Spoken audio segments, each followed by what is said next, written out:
As I look back, there have been some very crucial decisions in the history of Marion. Mother Clarissa wanted to move the college as the main site to Indianapolis.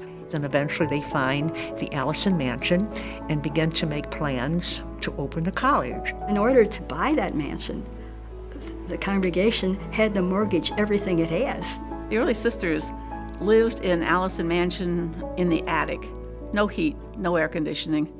Very many of them in one space. They had a garden so that they could feed the students. Mother Clarissa had said when we started Marion College in Indianapolis, this is a preposterous undertaking. It had to be courage. Who else would have come from little old Oldenburg and gone to Indianapolis to found a college?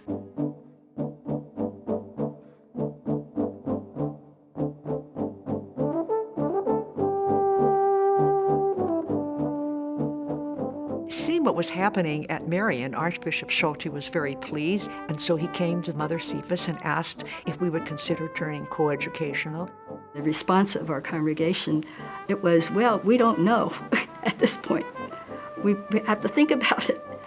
But with the prayers of the sisters and the guidance of the Spirit, we couldn't say no. Yes, the men came in 54, and I was very aware of that. We were the first Catholic women's college in Indiana to accept men.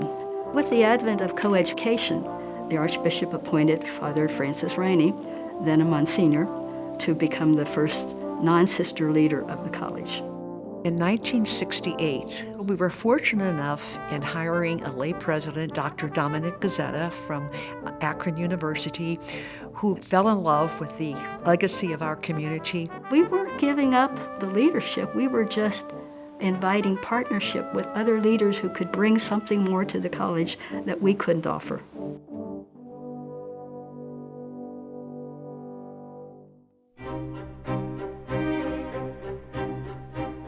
The courage to venture and have great trust in God was again really tested in 2001, 2002. At that time, I knew that Marion was struggling financially. The bank had told us maybe we could sell the school to another school, maybe we could close the school, maybe we could sell the property. We were asked as the General Council to loan Marion about $1.5 million.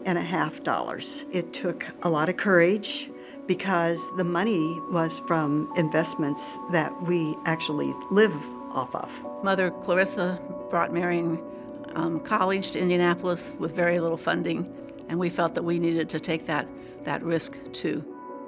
Later, the loans went up to $3 million, which eventually was all repaid, for which we're very grateful.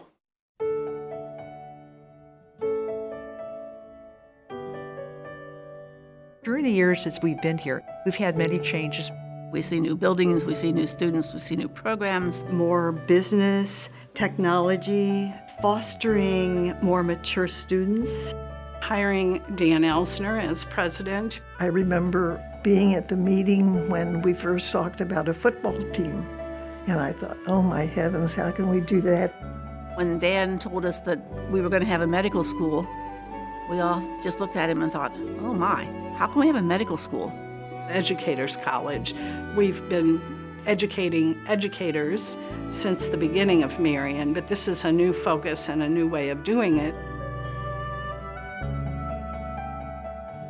Sisters who first moved to Indianapolis in 1937, if they would come back and see the campus today, they would be thanking God just over and over for such a wonderful university that Marion has become.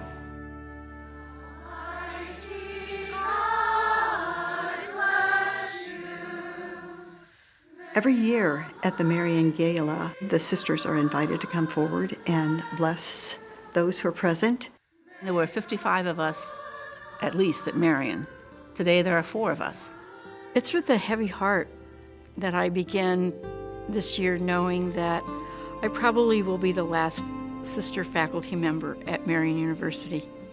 People remember us as being their teachers, their mentors, And it goes on down. It goes from generation to generation.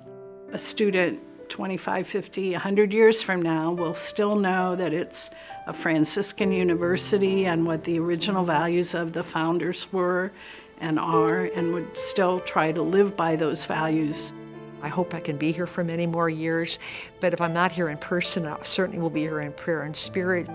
I am so grateful as a sister of St. Francis that we had the courage to venture, and as I see it now when I'm on campus, I am filled with pride.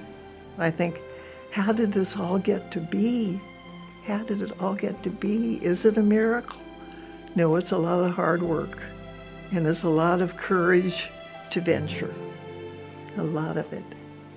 But it's amazing. It's amazing.